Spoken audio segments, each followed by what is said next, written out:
अहिल्यादेवी होळकर कर्जमाफी योजनेची पहिली यादी बँकांमध्ये आलेली आहे आणि या यादीमध्ये प्रचंड मोठ्या प्रमाणामध्ये घोळ आहे। उदाहरणार्थ एखाद्या शेतकऱ्याचं बँकेमध्ये थकलेलं पीक कर्ज हे जर 1,25,000 रुपये असेल तर सरकारच्या कर्जमाफी यादीमध्ये फक्त 70,000 रुपये दाखवलेले आहेत। मोठ्या प्रमाणामध्ये तफावत आहे। यामध्ये सरकारी अधिकाऱ्यांचं स्पष्टीकरण असं आहे की सरकार बँकांसोबत ओटीएस करणार आहे आणि उर्वरित रक्कम बँकेनी त्या शेतकऱ्याला राईट ऑफ करायची आहे असं सरकारमधल्या लोकांचं म्हणणं आहे। पण याबाबत कुठली सुस्पष्टता सरकारनं अजून केलेली नाही।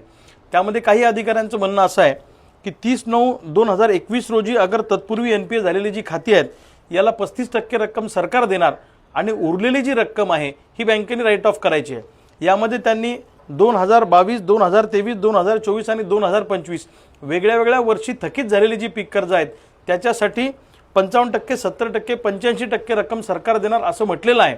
परंतु या बाबतीतली कुठलीही सुस्पष्टता सरकारने केलेली नाही आणि बँका मात्र वरचे पैसे भरून घेण्यासाठी शेतकऱ्यांकडे तगादा लावत आहे। प्रचंड मोठा गोंधळ निर्माण झालेला आहे। त्यामुळे सरकारनं या बाबतीमध्ये स्पष्टीकरण दिलं पाहिजे आणि 2 लाखापर्यंत जर तुम्ही सरसकट कर्जमाफी करणार होते तर ही ओटीएसची स्कीम आणली। आता या ओटीएसच्या स्कीममध्ये बँकांनी राईट ऑफ करायचं आहे म्हणजे आमचं सिबिल खराब होणार आहे याची जबाबदारी कोण घेणार आहे।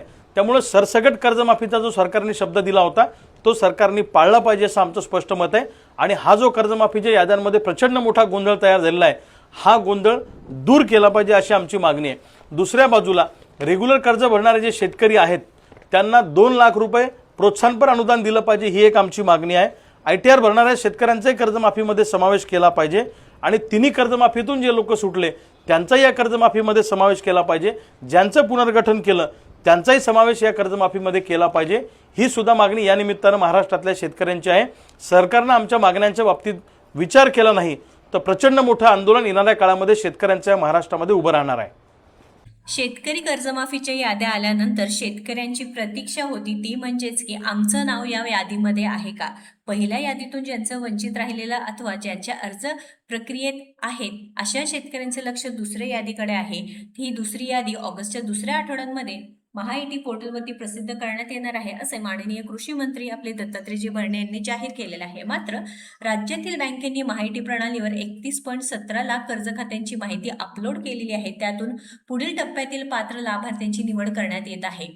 पहिल्या यादीत केवळ फक्त आणि फक्त 2 लाखापर्यंत थक बाकी असलेल्या कर्ज खात्यांचे समावेश करण्यात आला आहे। पण जे नियमित कर्जदार आहे किंवा ज्या शेतकऱ्यांचे कर्ज 2 लाख रुपयांपेक्षा अधिक आहे अशा शेतकऱ्यांची नावं आले नाहीत अथवा ज्यांची खाती उर्वरित वर्गावर येतात यांचा समावेश पुढील टप्प्यात प्रसिद्ध होणार असल्याची माहिती मिळत आहे। तर 3 टप्प्यात कर्जमाफी होणार आहे असे कृषी मंत्री दत्तात्रेयजी भरणे यांनी सांगितले की कर्जमाफी योजना ही 3 टप्प्यात पार पडणार आहे।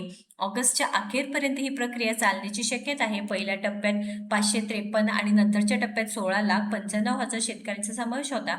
पात्र शेतकऱ्यांना 40,000 कोटी रुपयांची मदत जाहीर केलेली आहे। पण त्यामध्ये पूर्णपणे जे नियमित कर्जदार आहे किंवा जे नियमित कर्ज भरतात त्यांना 2 लाख रुपयांचं कर्ज मिळायला पाहिजे आहे किंवा 2 लाख रुपये रक्कम मिळायला पाहिजे आहे शेतकऱ्यांची मागणी आहे। शेतकरी नेते सुद्धा या संदर्भात मागणी करत आहेत। सरकारने अधिकाऱ्यांकडून ओटीएस म्हणजे वन टाइम सेटलमेंट अंतर्गत उर्वरित रक्कम बँकेंनी राईट ऑफ करायची असल्याचे सांगितलं जात आहे। मात्र याबाबत सरकारने अद्याप कोणतीही अधिकृत आणि स्पष्ट भूमिका जाहीर केलेली नाही।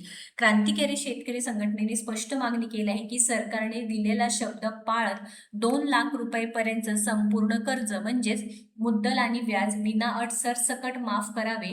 नियमित कर्ज फेडणाऱ्या शेतकऱ्यांना 2 लाखाचे प्रोत्साहनपर अनुदान द्यावे। कारण सरकारला सुद्धा कळायला पाहिजे आहे की जे नियमित कर्जफेड करणारे शेतकरी आहेत ते सुद्धा गरीब आहेत त्यांना देखील 2 लाखांचे प्रोत्साहनपर अनुदान द्यावे। फक्त आणि फक्त 50,000 रुपये प्रोत्साहनपर दिलं जातं। मग हे अन्याय का बरं।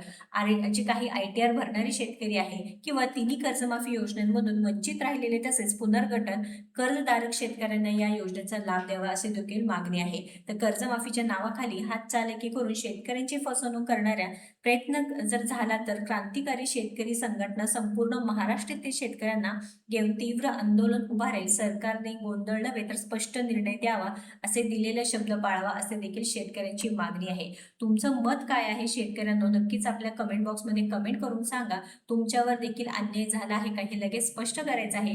व्हिडिओ महत्त्वाचा आहे. जास्तीत जास्त शेतकरी बांधवांपर्यंत शेअर करून पुढील सर्व सरकारी अपडेटसाठी, शेतकरी बांधवांच्या अपडेटसाठी आपल्या योजना यात्रा पेजला व चॅनलला फॉलो सबस्क्राईब करा. धन्यवाद.